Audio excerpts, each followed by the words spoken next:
Ya Allah, kalau ada hambamu yang tidak bisa merasakan betapa ajaib semuanya ini, ya Allah, bukalah hatinya, bukalah pikirannya, supaya mereka merasakan betapa semuanya itu tidak ada yang tidak ajaib. Jadi aku tidak meminta apa-apa, ya Allah, aku kasih rasa syukur saja terhadap keajaibanmu yang luar biasa setiap saat aku rasakan. Ngono lho, Rek. Jadi saya itu tiap hari bersyukur, menderita bersyukur, ajaib. Kok bisa ya rasa menderita ya? Ajaib itu. Rasa sakit itu baik apa buruk? Baik. Tapi kamu manggil nggak kalau sakit? Lah iya. Lah kalau Anda punya keseimbangan nilai hidup, maka kamu kan cepet inget loh, memang harus sakit. Bayangin kalau kamu nggak punya rasa sakit, ya toh? Bayangin kalau kamu mau kencing nggak terasa. Mau beol enggak terasa, coba. Ajaib enggak bahwa kamu bisa merasakan mau buang air besar? Ajaib. Bayangin kalau si itu tak dihilangkan sama Allah. Moro-moro mulang di kelas ya tak telotok ya kan? Ya nek mulang di kelasnya sidang kabinet. Lah kursinya jembret cabenya.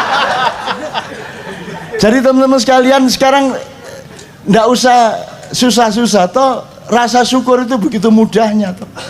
Dan tiap saat yang kita bersyukur kan begitu. Oke. Dari sini tuh tadi dari Mas siapa tadi?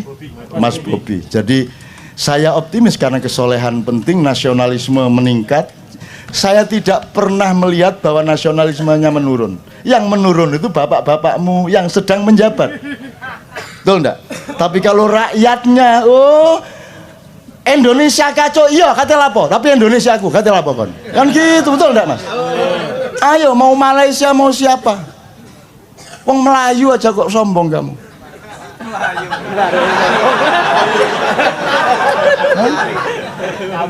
Kabur. Ada dua macam Melayu, kabur atau Melayu. Kenapa tidak menguat? Kenapa tidak mengembang? Loh, orang Indonesia itu tidak perlu biaya besar untuk gembira. Bisa apa bisa melawan? Siapa yang lebih cepat bikin sesuatu di medsos? Melebihi orang Indonesia. Baru kejadian setengah jam yang lalu tersebar. Mbuh apa enggak sing gak-gak itu. Ya ta Mas? Reaksinya langsung gitu. Ada bom gitu langsung ada video tukang sate gini. Ya. Itu dikagumi di seluruh dunia. Ya apa wong Indonesia ya? Ya apa gitu.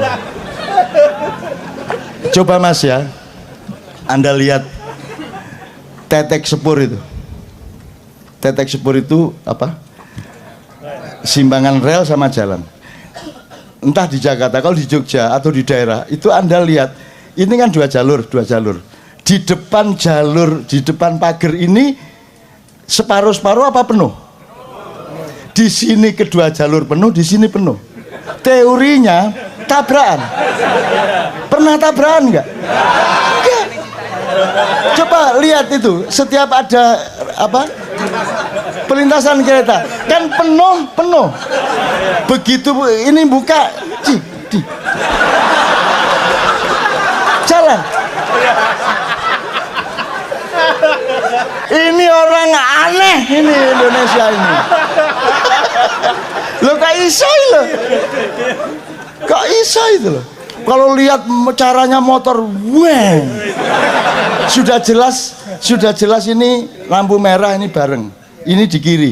Begitu hijau, seret ke sini. Betul enggak Mas? Atau ini seret. Apakah sakit jantung yang dilewati? Enggak. Biasanya dia juga begitu ya. Indonesia.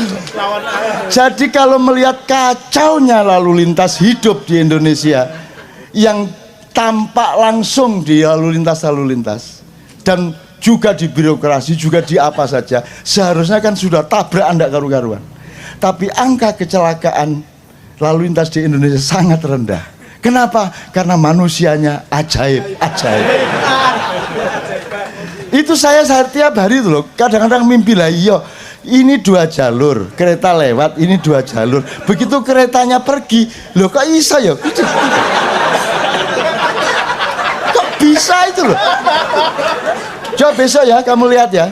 Loh kok bisa itu loh? Di mana-mana di seluruh dunia itu tabrakan. Di sini enggak. Ada, Allah, masya Allah, masya Allah. Jadi hati-hati ya, banyak jin di Indonesia. Banyak yang ikut bekerja, banyak yang mensupport manusia. Kasihan rakyat ini.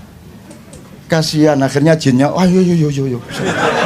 Akhirnya jinnya ikut menyelamatkan. Oke, mudah-mudahan Anda terjawab juga. Artinya saya setuju, tidak ada masalah Anda berpendapat ini baik, itu baik, dan seterusnya, monggo. Cuman nomor 1, benahi cara berpikirmu. Jadi 4 tadi 1, tolong ingat. Akidah ikhlak. Jadi hubunganmu sama Tuhan, sama manusia secara moral beres. Nomor 2, militer kepada dirimu sendiri, cinta, sayang kepada orang lain. Nomor 3, muhasabah, akuntansi, hitung semuanya secara tartil. Nomor 4, IT. Barang siapa menguasai IT, dia menguasai masa depan. Kamu belum menguasai IT, kamu masih menjadi konsumen IT sekarang. Betul enggak? Mulai sekarang kreatif, Anda harus jadi subjek, Anda harus yang ngatur, bukan Anda diatur. Seharusnya Facebook nanti ada yang baru lahir dari Indonesia, gitu ya. Handphone itu yang paling laris di Indonesia, nanti pabriknya harus ada di Indonesia. Servis handphone itu, Anda pergi ke Helsinki dulu zaman Nokia, saya di sana, Finlandia, itu pusatnya Nokia. Anda pergi ke Seoul, Samsung. Anda pergi ke Silicon Valley, Anda pergi ke pusat-pusat handphone, itu cari tukang servis nggak ada. Di sini nih, sak dalan nih, 30. Ada yang sekolah? Tidak. Ada yang kursus? Enggak. Ada kursus servis handphone? Enggak ada. Langsung bisa.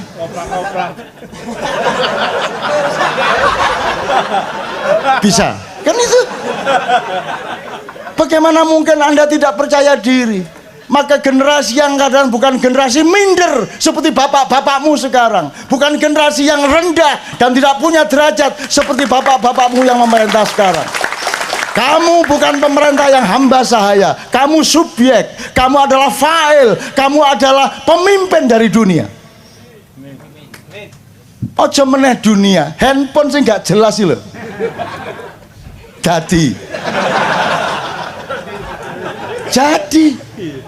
Jadi, coba mana di dunia ada handphone kemasukan air? Caranya bagaimana? Pakai paman enggak dilebokno beras.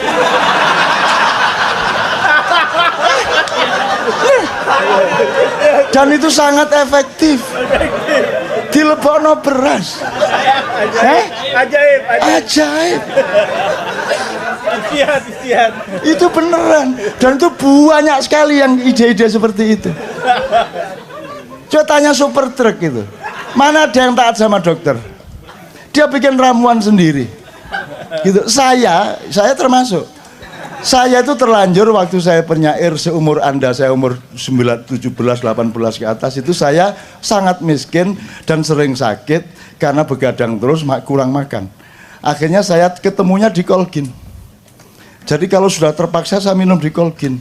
Kalau sampai 2 itu saya langsung ngantuk. Akhirnya kesadaran orang kalau memang harus menggunakan obat itu kan bagaimana mengurangi dosis, jangan membiarkan dosisnya meningkat. Jadi kalau kemarin 2 butir baru sembuh, sekarang 1 butir harus sembuh. Mungkin agak lambat tapi saya lawan. Lama-lama setengah butir. Lama-lama enggak pakai, lama-lama bisa sembuh. Sekarang karena sering terpaksa, karena saya maihan terus, ini nanti jam 4 ya saya langsung ke airport. Besok malam saya acara lagi di mana nak? Bukan mau cepat lusa. Besok itu di XC Square. Pagi saya harus ke teman-teman dokter gigi dan seterusnya. Saya terus, maka saya kadang-kadang terpaksa dikolgin, tapi jangan dipikir saya butuh dikolgin. Dikolgin itu saya pidatoi. Saya loro poai dikolgin. Sakit apa saja dikolgin, serak dikolgin. Ya piye? Pusing dikolgin. Apa saja dikolgin. Pokoknya gin ngono aku. Pokoknya aku rada terpaksa iki, ya kon ngewangi aku ya nggih, lho tak untuk jadi. Lah iya Mas. Dan itu bukan karya saya, di desa saya itu pil KB itu untuk obat ayam sakit. Lah temenan. Kan enggak ada budaya minum pil di desa. Lah kok sama BKKBN dikasih pil untuk keluarga berencana. Akhirnya entah siapa yang memulai, ada ayamnya kok gini-gini dikasih pil sembuh. Jadi ternyata pil KB itu gunanya untuk menyembuhkan ayam, dan itu berlaku sampai sekarang. Waduh PT kulor doloro duwe pil KB tegak. Lah piye? Coba itu, that is Indonesia. Jadi kalau mau jajah Indonesia pikir agak panjang. Ya. Entah naga, entah macan, entah siapapun, mikir agak panjang. Baik-baik sama orang Indonesia. Baik-baik. Jangan jajah, menguasai aset oke. Tapi jangan ragus. Berbagi yang baik. Kalau enggak, nanti kamu kaget sendiri loh. Kaget loh kamu nanti. Loh, arek-arek. Kan nanti kamu kaget. Saya sudah tahu 3 opsi tapi enggak akan saya omongkan. Kaget sendiri loh kamu. Kamu kalau saya, itu kan yang sekarang menjajah Indonesia sejak dunia ini sejak 1400 itu kan Dajjal. Tata nilainya Dajjal semua, sampai Renaissance, sampai pertarungan barat sosialisme, sampai Huntingtonisme, sampai demokrasi, itu kan Dajjal semua. Tata nilai Dajjal, dibalik surga jadi neraka, neraka diperlakukan sebagai surga. Kemudian sekarang Ya'juj Ma'juj, katakanlah istilahnya begitu, menyerbu dari utara, masuk kemana-mana. Wah, pokoknya bleng. Jangan lupa, Ya'juj Ma'juj yang sama Dajjal itu kan anak kemarin sore.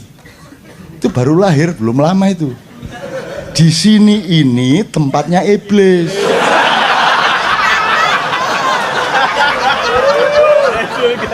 Kamu jangan salah ya. Ini iblis dulu.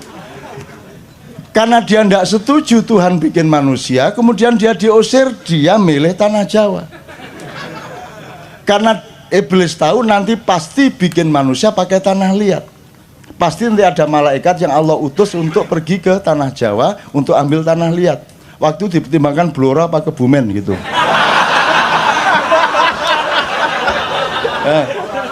Loh beneran, akhirnya iblis berkuasa di Pulau Jawa, menguasai seluruh bumi, tapi kerajaannya di sini. Kalau Anda belajar wayang tahu itu. Anda belajar wayang, Anda tahu itu, dan saya tidak dari wayang. Gitu ya.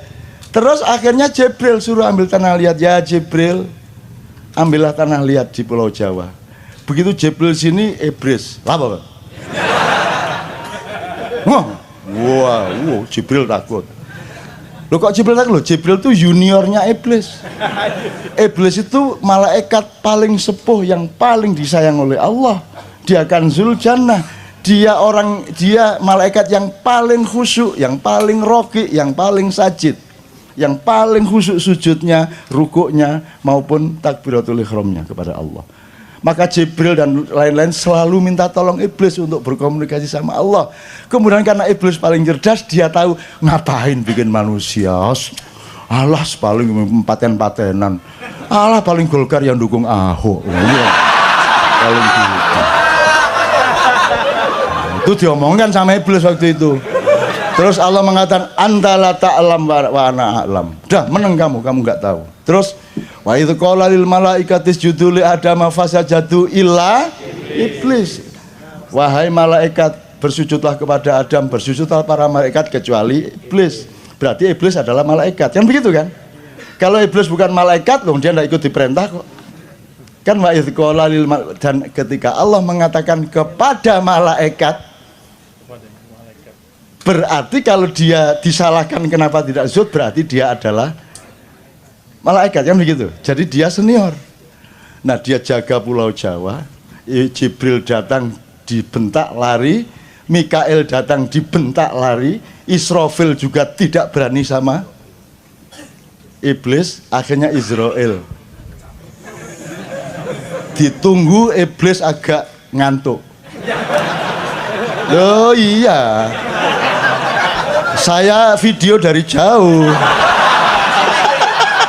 CCTV. Jadi dia nyuri tanah liat, set. Terus dia terbang, iblis terbang, naik. Kamu nyuri. Tapi Israel sudah terbang.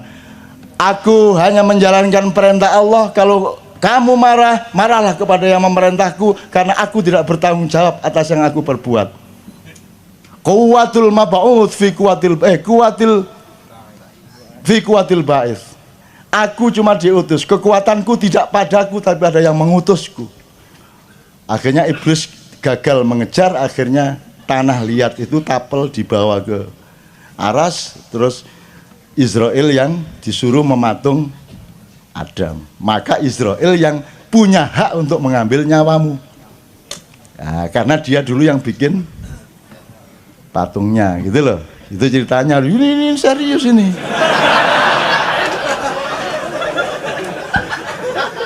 Nah, saya kembalikan. Jadi kemudian Adam diturunkan ke sini, iblis juga yang ngambil. Kemudian ada Anwar, Anwas, Kobil, Habil segala macam, kemudian anak turunnya. Itu kemudian kan pertama kan incest dulu, kawin sama saudaranya atas privilege dari Allah. Kemudian kan waktu itu belum ada sensus penduduk. Jadi ada pernikahan-pernikahan yang campur-campur dengan iblis. Jadi orang-orang yang asli di kepulauan yang sekarang disebut Republik Nusantara Indonesia ini sebenarnya ada yang asli turunan Adam, ada yang campuran iblis.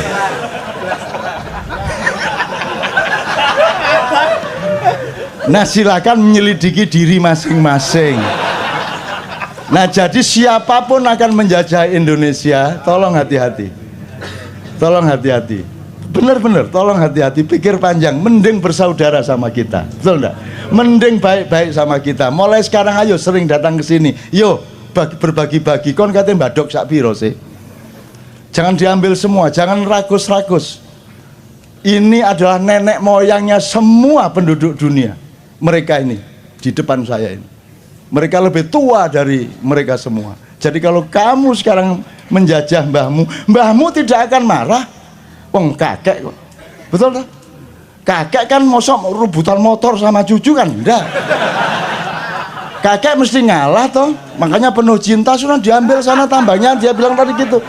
Wong kakek kok, kakek kan ngalah, cucunya enggak apa-apa makan telur, dia sendiri cuma tempe, namanya kakek kok. Tapi kalau cucunya nerusin kurang ajarnya kepada kakek,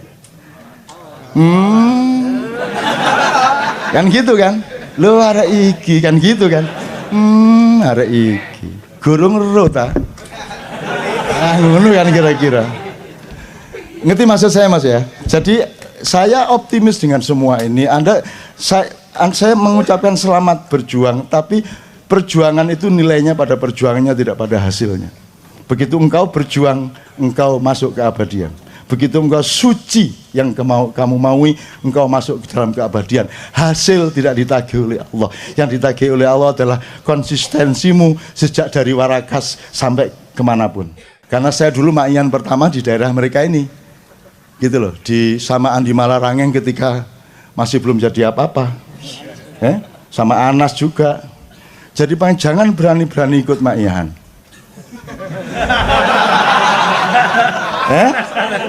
Karena semua yang ikut ma'ian, begitu dia nanti melanjutkan hidupnya dan melakukan ketidakbenaran, Allah menyayanginya dan langsung menghukumnya. Kan begitu? Dan beruntunglah orang-orang yang langsung dihukum oleh Allah.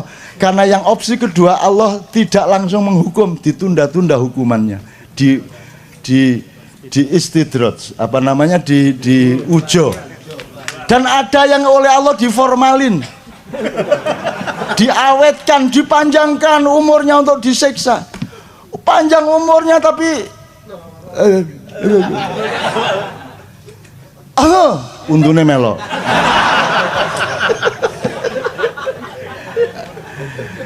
Gitu ya. Itu cerita-cerita dari ini adiknya dia dulu, temennya pendiri KC. Pendiri KC itu Mas Andi Subiakto antara lain ya. Jadi sekarang beliau menjadi ketua sahabat Anas waktu itu. Sekarang saya tidak tahu dia menjadi bisnismen di mana, tidak apa-apa. Semua Anda boleh bebas, tidak ada ikatan di sini. Anda bukan anak buah saya. Anda adalah saudaraku yang aku cintai. Mudah-mudahan engkau juga mencintaiku dan engkau mendapatkan kebebasan. Jadilah dirimu masing-masing karena engkau nanti akan bersama aku sendiri-sendiri ke hadapan Allah. Gitu ya. Jadi jangan terus ada kultus individu. Wah, tuh MH dikultuskan di KC. Menurut anak saya yang nuduh itu di Facebook ya. Wah, itu ke MH tuh kalau enggak dicium tangannya marah itu. Kan gitu kan? Wah, itu kultus individu. Aku dikandani ngono pas ning Gresik, aku langsung ngene iki di depan 10.000 orang. Sapa sing ngomong kultus? Ayo. Ayo sing ngomong ngultusna aku sapa? Ayo ngomong kultus. Pokoknya kalau saya dikultuskan mudo aku.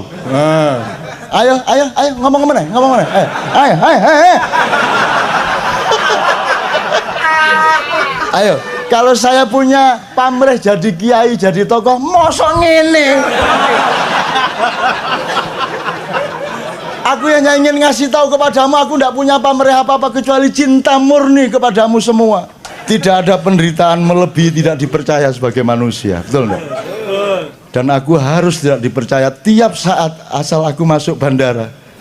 Tidak dipercaya sebagai manusia. Padahal aku itu masuk ke situ sudah 30 tahun terus menerus, tetap tidak dipercaya. Begitu aku check-in, Cak, dibambung tanganku. Terus dikerjain cet, ada KTP-nya, Cak.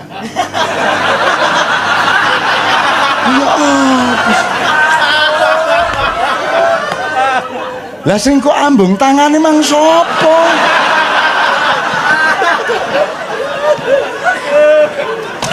Lu kamu itu, kamu tadi kan sudah cium tangan saya, jadi kamu kan tahu saya. Lo kok sekarang kamu tanya KTP saya, aturannya begitu, Cak. Lah, ya coba. Nah, Anda yang datang ke KC tidak mungkin jadi robot. Anda orang yang berakal sehat, dan Anda tidak akan terlibat di dalam. Saya ingin mengingatkan ada beberapa pernyataan Allah. Saya tidak ingin minta tolong siapa-siapa. Jadi Allah mengatakan seburuk-buruk makhluk adalah yang peka telinganya, bisu mulutnya, artinya tidak memiliki apa-apa untuk mengungkapkan kebenaran dan tidak menggunakan akalnya. Asyarud dawab indallahi as-summu wal bukmu walladzina la yaqilun. Itu satu. Dan Anda insya Allah tidak terlibat di situ, tidak terlibat dalam kutukan Allah. Terus nomor 2, Allah berfirman kepada namanya Amran. Loh, Allah berfirman kepada Anda tidak percaya?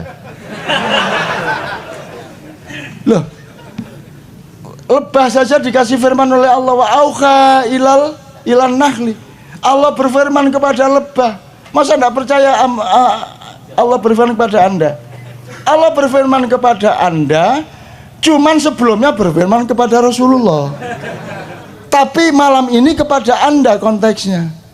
Allah mengatakan, wahai orang-orang yang beriman, apakah engkau akan bersedih hati dan kemudian membunuh dirimu sendiri hanya karena mereka berpaling dariku dan tidak beriman kepadaku sehingga memilih orang yang tidak kamu sukai itu? Baca surat Al-Kahfi. Begitu kamu menderita karena jagomu kalah, Allah bilang nangis, sedih, bunuh diri. Fa'allaka bakhi'un nafsaka ala atharihim. Baca surat Al-Kahfi ayat berapa? Saya tidak akan ingatkan karena tidak mungkin saya ingat ayat berapa. Lo ya, lupa itu baik lah. Kalau kita Tidak pernah lupa kan tidak baik. Lupa itu baik, tidak tahu itu baik pada konteks yang tepat. Kalau Anda tahu semuanya, Anda hancur lebur. Kalau engkau punya istri, kalau engkau punya suami, wahai wanita-wanita, bersyukurlah kepada Allah karena engkau tidak bisa membaca hati suamimu benar-benar. So, kalau engkau bisa membaca isi hati suamimu benar-benar, kamu bunuh diri. Terutama ketika tidur bersamamu. Jangan sampai tahu pikirannya mikir siapa.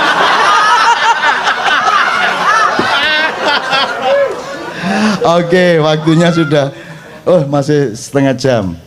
Oke, pertanyaan aja atau musik, monggo. Jadi saya kemarin dikasih tahu oleh Sabrang. Jadi yang ditawarkan Ma'iyah itu bukan data, bukan materi ilmu, yang nomor satu bukan itu. Bukan tafsirnya, bukan cara berpikirnya yang nomor satu, tapi keseimbangan antara semua itu. Hidup itu adalah balance. Anda baca surat Ar-Rahman juz 27. Jadi misalnya Anda kalau ini tadi pentas kesenian, maka orang yang nonton pentas kesenian dia hanya punya satu poin, yaitu enak apa tidak, bagus apa tidak, aransemennya oke apa enggak, kan begitu. Tapi kalau di Kenduri Cinta ada keseimbangan antara faktor A, faktor B, faktor C dan lain sebagainya. Jadi semuanya menjadi sangat indah karena Anda orang yang punya keseimbangan hidup. Anda tidak menuntut mereka. Misalnya gitarnya, sulingnya, nyanyinya, segala macam, Anda tidak menuntut secara estetik, artistik sampai tingkat yang sebagaimana orang berkesenian.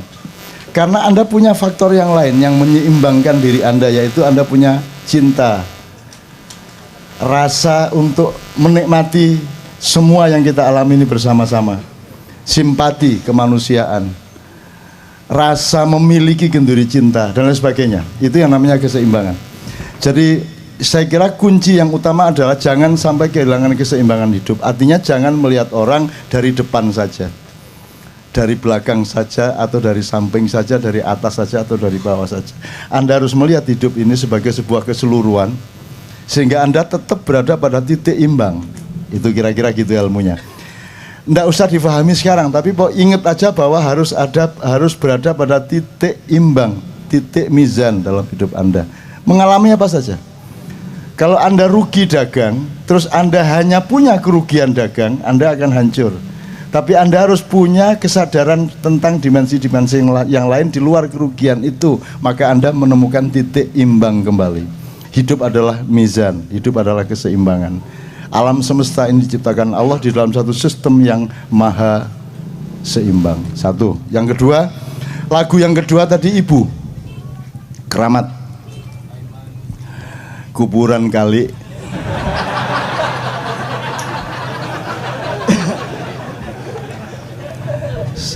Senang sekali saya.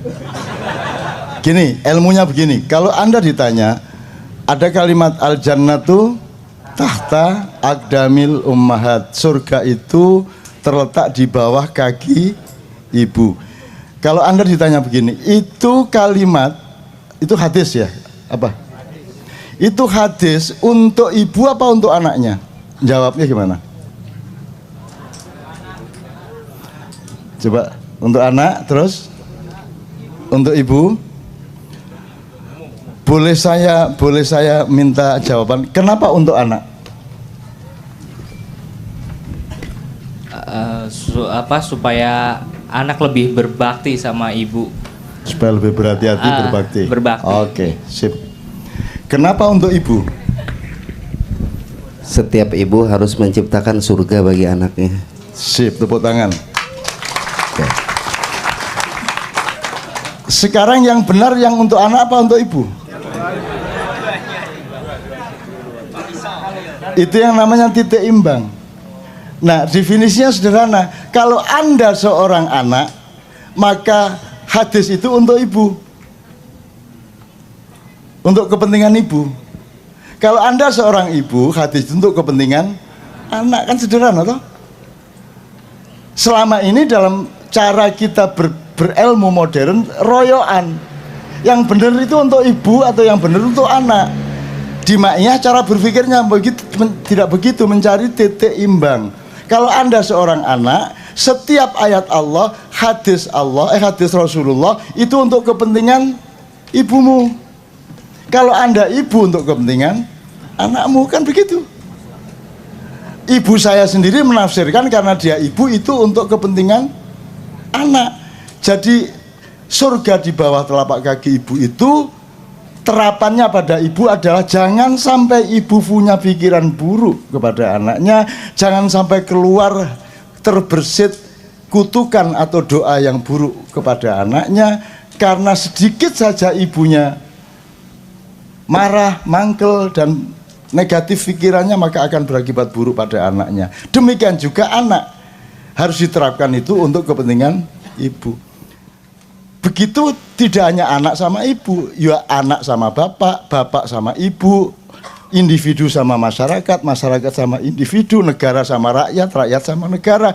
Kalau kita punya titik imbang di segala urusan, maka itu yang namanya baldatun thayyibatun warabbun ghafur.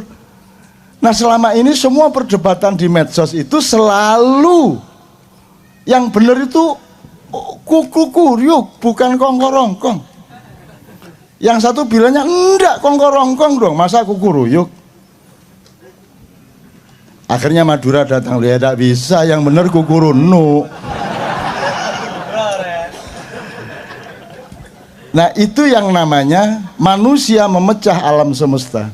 Padahal alam semesta itu adalah sebuah ekosistem yang seimbang satu sama lain. Maka jadikanlah dirimu adalah alam semesta yang seimbang, karena di dalam dirimu ada makrokosmos. Kalau engkau tidak seimbang, seluruh alam semesta menjadi tidak seimbang.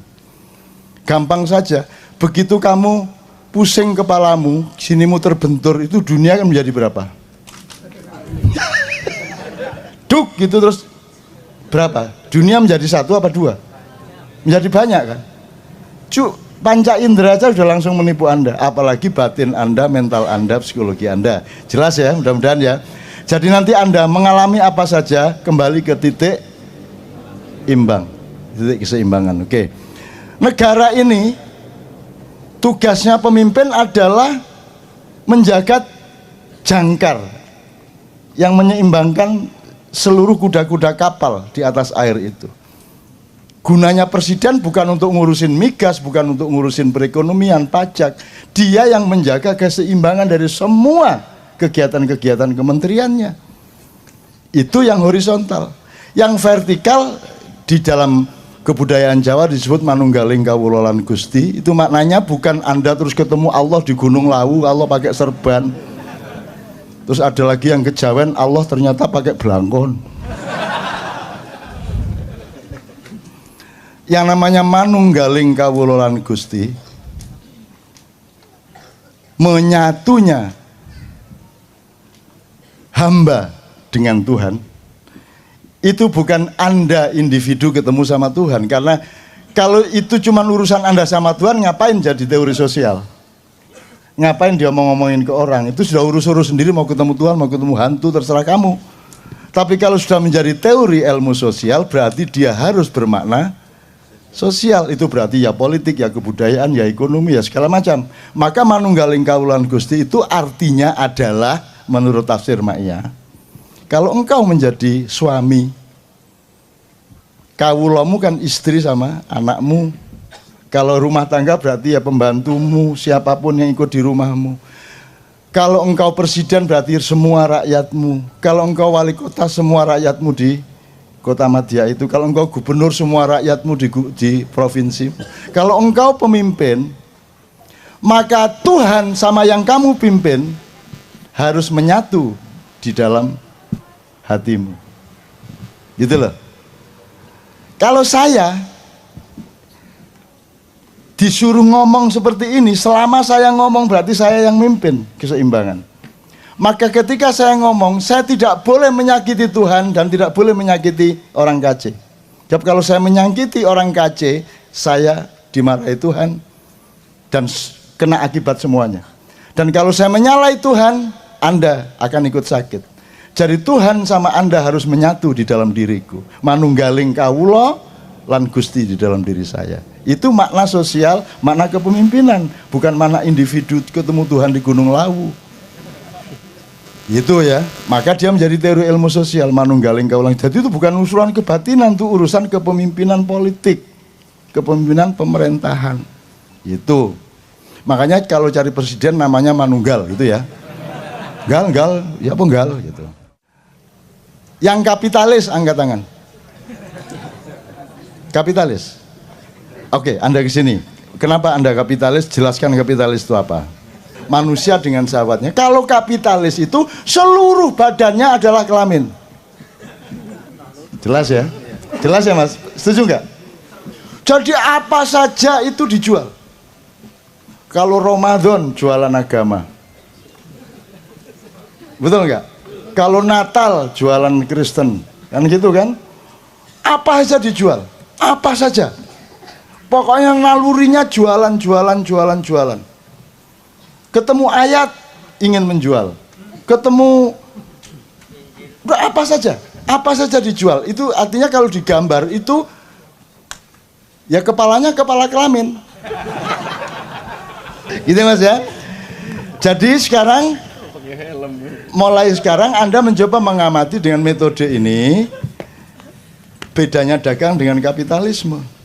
Yang menjajah kita bersama adalah kapitalisme yang maniak dan total dan tidak ada batasnya. Dengan modal sekecil-kecilnya, untung sebesar-besarnya, kurang ajar itu. Kalau perlu tidak perlu modal tuh, yang sekecil-kecilnya kok. Maka kalau diterusin tidak usah modal tapi laba. Ya nang ngono ngerampok ae wis gak angel-angel wis. Jadi teori itu teori kelamin, bukan teori ekonomi itu. Teori kelamin. Jadi pokoknya hanya ada kelamin. Oke, terakhir sekali karena waktunya juga sudah mendesak. Terakhir sekali soal syahwat. Saya ingin ingat, yang berdagang angkat tangan Mas, nyun sewu. Yuk kita transparan yang berdagang. Oke, berdagang dalam arti pragmatis ya, dagang barang apa gitu ya. Tapi kan semuanya sebenarnya berdagang ya. Semuanya ada yang jasa, ada yang. Tapi kan semua berdagang. Yang kapitalis angkat tangan. Kapitalis. Oke, Anda ke sini. Kenapa Anda kapitalis? Jelaskan kapitalis itu apa. Silakan. Karena saya tadi menanyakan yang pedagang siapa, yang kapitalis siapa, berarti di balik itu ada perbedaan arti antara pedagang dengan kapitalis. Monggo Mas, silakan Mas. What do you mean by kapitalis?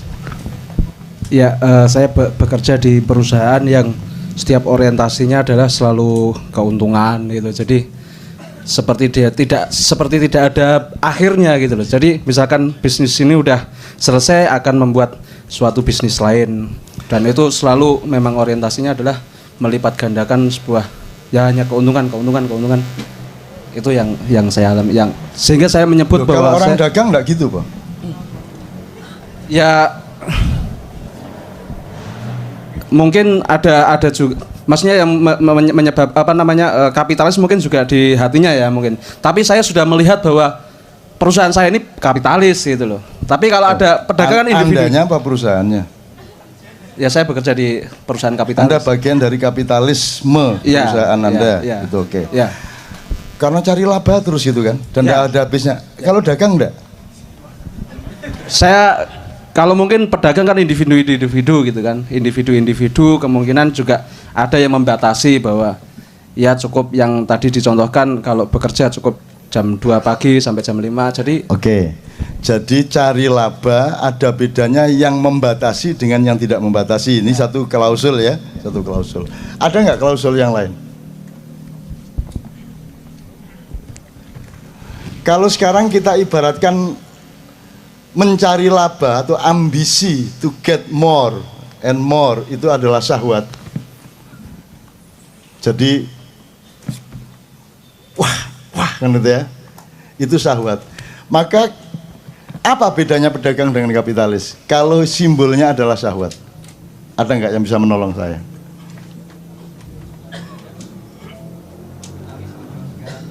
Ya. Kapitalis menjual segalanya kalau pedagang. Kalau pedagang yang menjual hal-hal tertentu yang memang layak dijual. Kalau kapitalis apa saja dikapitalkan, dikomoditaskan, dijual, gitu kan? Nah, tepuk tangan untuk dia.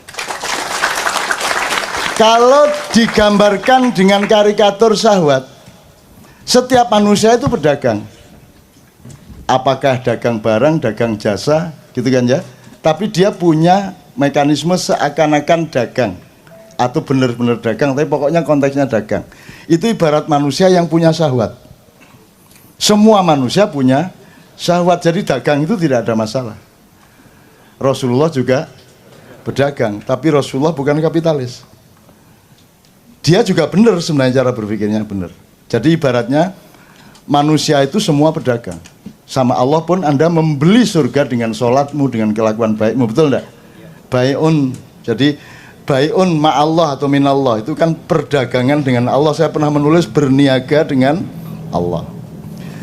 Sekarang kalau kita karikaturkan, manusia dengan syahwatnya, dengan kelaminnya itu ibarat manusia dengan keperluan dagangnya. Sebab kalau dia tidak dagang, kalau dia tidak menggunakan syahwatnya, tidak punya anak. Jadi berhenti peradaban, berhenti populasi, hidup berhenti juga. Kan harus punya anak, kan harus ada laba, harus ada pendapatan. Maka cari pendapatan, cari laba itu wajar. Ya ada bedanya orang yang kelaminnya gede banget, ada yang terus pengen terus, ada yang ya sekali-sekali, ada yang rutin seminggu 30 kali. Tapi pokoknya itu ada variabel dan ada gradasinya ya. Manusia dengan syahwatnya. Kalau kapitalis itu seluruh badannya adalah kelamin. Jelas ya? Jelas ya Mas? Setuju nggak? Jadi apa saja itu dijual. Kalau Ramadan jualan agama, betul nggak? Kalau Natal jualan Kristen, kan gitu kan? Apa saja dijual, apa saja. Pokoknya nalurinya jualan. Ketemu ayat ingin menjual, ketemu apa saja dijual. Itu artinya kalau digambar itu ya kepalanya kepala kelamin. Nah, tolong yang pinter gambar besok ya digambar, yang satunya manusia biasa dengan kelaminnya, yang satu seluruh badannya adalah kelamin. Saya kira itu sangat jelas menggambarkan. Nah, kapitalisme yang Anda gambarkan kan itu kan, apa saja, pokoknya tidak ada batasnya kan begitu. Nah, jelas sekarang. Arahnya seperti itu. Besok, mulai besok Anda begitu ketemu direktur Anda keheran. Iki kok tekan ndukur sampai nisor peli kabeh. Sudah. Jamuring-muring ya Mas ya, kadang ngomong Jawa Timur Besok Anda kalau sudah makrifat gitu, iki kok bentuknya ndase kok ngene ya. Gitu Mas ya. Jadi sekarang, mulai sekarang Anda mencoba mengamati dengan metode ini, bedanya dagang dengan kapitalisme. Yang menjajah kita bersama adalah kapitalisme yang maniak dan total dan tidak ada batasnya. Dengan modal sekecil-kecilnya, untung sebesar-besarnya, kurang ajar itu. Kalau perlu tidak perlu modal tuh, yang sekecil-kecilnya kok. Maka kalau diterusin tidak usah modal tapi laba. Ya nang ngono ngerampok ae wis gak angel-angel wis. Jadi itu teori kelamin, bukan teori ekonomi itu. Teori kelamin. Jadi pokoknya hanya ada kelamin. Bisa menggambarkan ya Mas ya? Oke, mudah-mudahan dengan ini syahwat ini jelas. Jadi syahwat itu enggak masalah. Cuman kalau seluruh manusianya adalah syahwat, nah baru dunia hancur lebur kan begitu. Oke teman-teman sekalian, saya tanya kepada Fahmi dan teman-teman, ini waktu sudah habis. Kalau masih ada pertanyaan boleh 2 orang singkat. Manusia diciptakan sangat baik, jadi jangan dibilang manusia itu diciptakan dengan baik dan buruk, enggak, baik semua. Yang menjadikan buruk itu karena kamu tidak seimbang. Syahwat itu artinya ya birahi. Syahwat itu artinya keinginan seksual.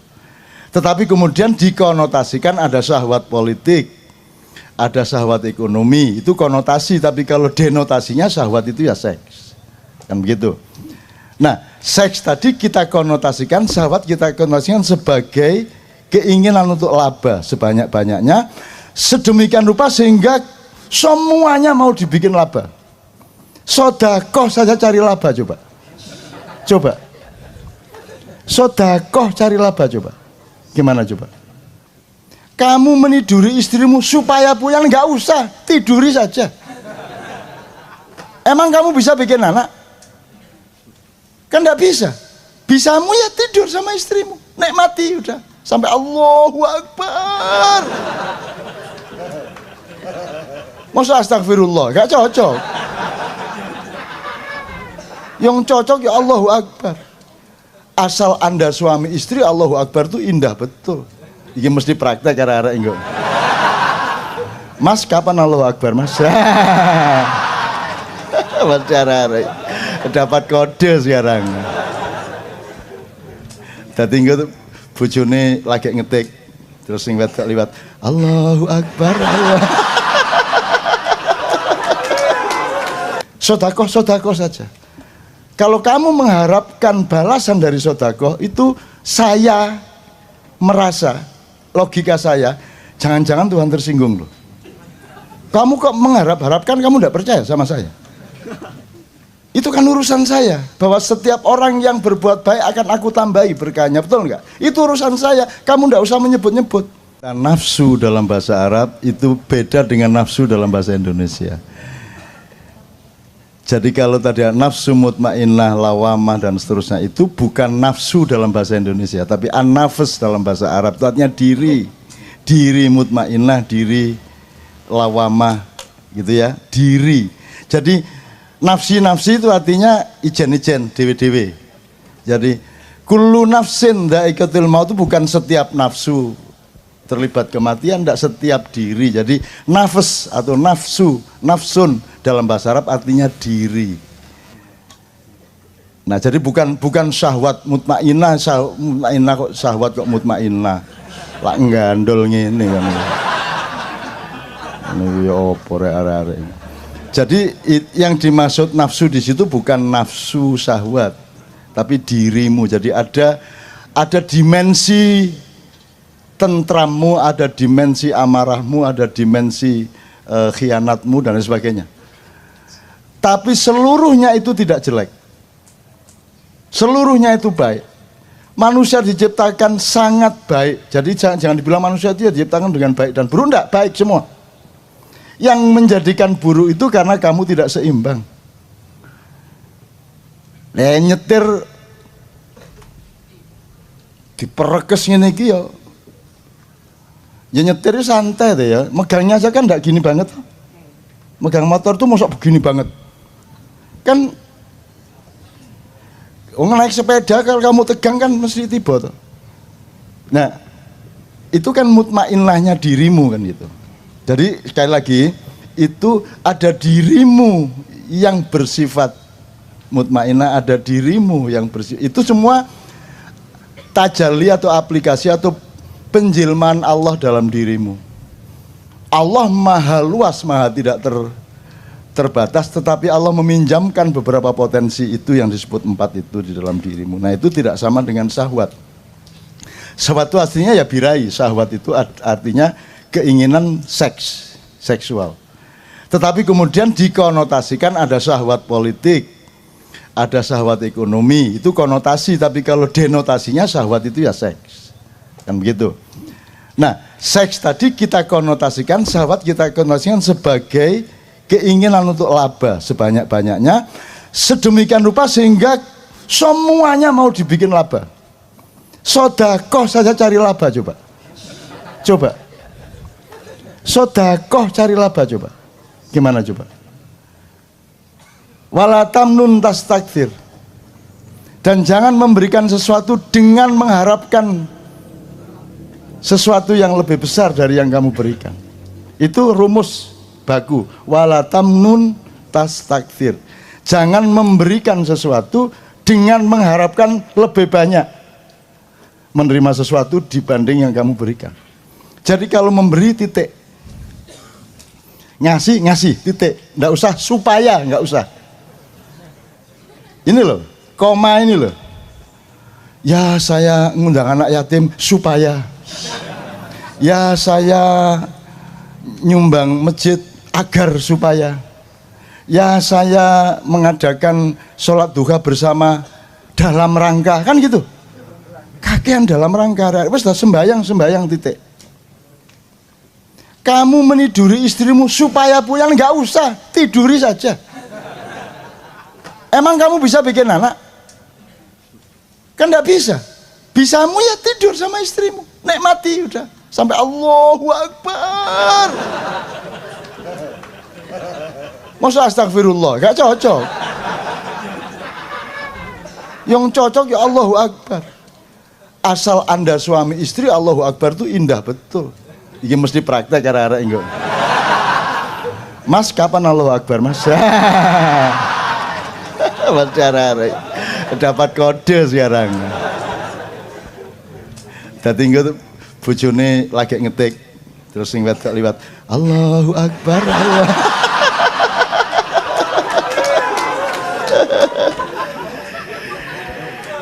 Gitu ya mas ya, jadi jelas ya. Jadi syahwat tadi kita konotasikan, tapi denotasinya adalah arti baku defaultnya adalah seks atau birahi. Tapi ternyata birahi kemudian disebut libido. Kalau dalam psikologi libido itu kemudian masuk ke semua wilayah, terutama politik dan kekuasaan dan kapitalisme ekonomi, kan begitu.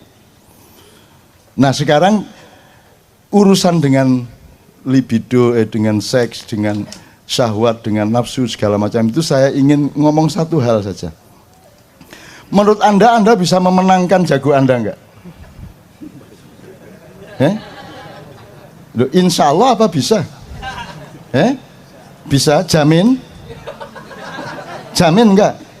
Atau semoga? Semoga. Hanya bisa semoga. Loh, wong kamu niduri istrimu aja bisanya semoga kok, supaya jadi anak kan semoga. Kalau yang lainnya semoga nggak jadi anak tuh. Dan lebih banyak lah itu. Lebih banyak. Itu loh mas. Ada rumus dari Syekh Nur Somad. Dia mengutip salah satu kata-kata mutiara sufi. Alaikumud da'wah wa alainal balagh. Budak, kamu sampaikan saja, nanti saya yang memasukkannya ke dalam hati orang itu. Budak, kamu ngomong aja. Ibaratnya kamu nyangkul aja, kamu tanam aja, nanti yang menumbuhkan Allah. Karena kamu tidak bisa menumbuhkan tanaman itu. Apalagi bikin panen dan bikin buahnya, kan tidak bisa. Udah, kamu tanam aja. Begitulah kita hidup, tanam saja, lakukan saja. Sodakoh saja. Kalau kamu mengharapkan balasan dari sodakoh, itu saya merasa, logika saya, jangan-jangan Tuhan tersinggung loh. Kamu kok mengharapkan, kamu tidak percaya sama saya. Itu kan urusan saya, bahwa setiap orang yang berbuat baik akan aku tambahi berkahnya, betul enggak? Itu urusan saya, kamu tidak usah menyebut-nyebut. Jadi mas, kalau rahmah itu pasti mawadah itu yang bikin kamu nikah itu karena kamu dikasih mawadah sama Allah, rasa cinta kepada calon istrimu itu. Jangan semoga. Nah, sakinahnya semoga. Lu enak tadi maknya itu, enggak ngafir no enggak. Dan tidak ada kafir itu, enggak ada muslim itu, enggak ada. Kafir titik. Kamu muslim? Jangan manduk dulu. Karena tidak ada muslim titik, kafir titik. Yang ada muslim koma, kafir koma. Jadi Anda sekarang kemana-mana kalau ditanya kamu muslim, kafir. Dia nggak tanya, oh kafir toh. Terus dia kan nggak tanya, ya udah biarin, dia nyangka. Lah salahnya nggak tanya.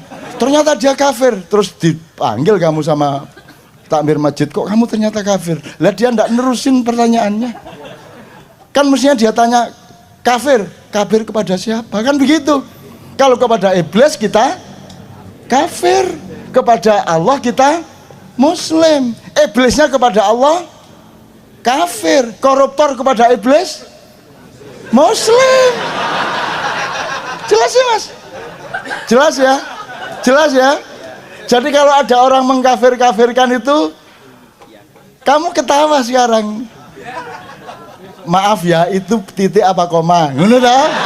Apa maksudnya kan gitu kan? Nah gitu. Udah tinggal kamu godain sekarang. Kamu cinta?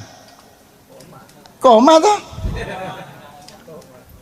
Kalau suamimu tanya atau istrimu tanya, Mas cinta? Sing lengkap. Mas cinta nang aku lak ngono nek Mas cinta, dia jawab iya. Tapi karepe nang tonggo. Itu loh Mas. Ada rumus dari Syekh Nur Somad. Dia mengutip salah satu kata-kata mutiara sufi. Alaikumud da'wah wa alainal balagh. Buddha, kamu sampaikan saja, nanti saya yang memasukkannya ke dalam hati orang itu. Bisa kamu ngomong aja. Ibaratnya kamu nyangkul aja, kamu tanam aja, nanti yang menumbuhkan Allah. Karena kamu tidak bisa menumbuhkan tanaman itu. Apalagi bikin panen dan bikin buahnya, kan tidak bisa. Udah kamu tanam aja. Begitulah kita hidup, tanam saja, lakukan saja. Sodakoh saja. Kalau kamu mengharapkan balasan dari sodakoh, itu saya merasa, logika saya, jangan-jangan Tuhan tersinggung loh. Kamu kok mengharap-harapkan, kamu tidak percaya sama saya. Itu kan urusan saya, bahwa setiap orang yang berbuat baik akan aku tambahi berkahnya, betul nggak? Itu urusan saya, kamu tidak usah menyebut-nyebut. Jangan seperti Samara kamu ya. Ngerti Samara? Sakinah mawaddah warahmah. Itu supaya yang belum kawin tolong kalau bikin undangan dirubah. Kalau yang sudah dengar diem, yang belum dengar tak kasih tahu sekarang. Kan semoga keluargamu menjadi keluarga sakinah mawaddah warahmah. Piye kuwi karepe?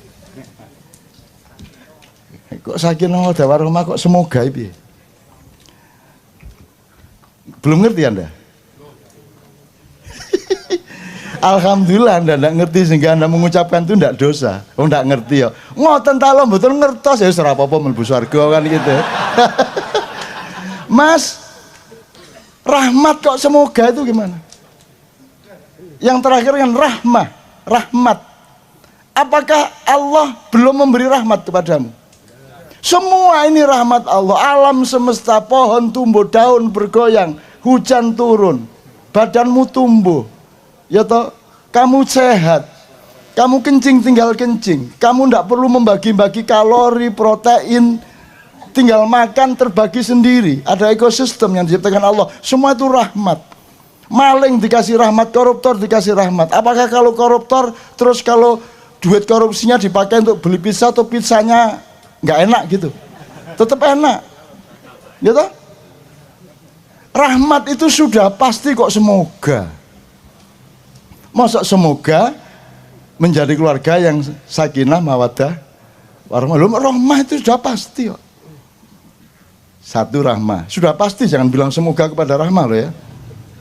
Awas kamu. Terus mawaddah.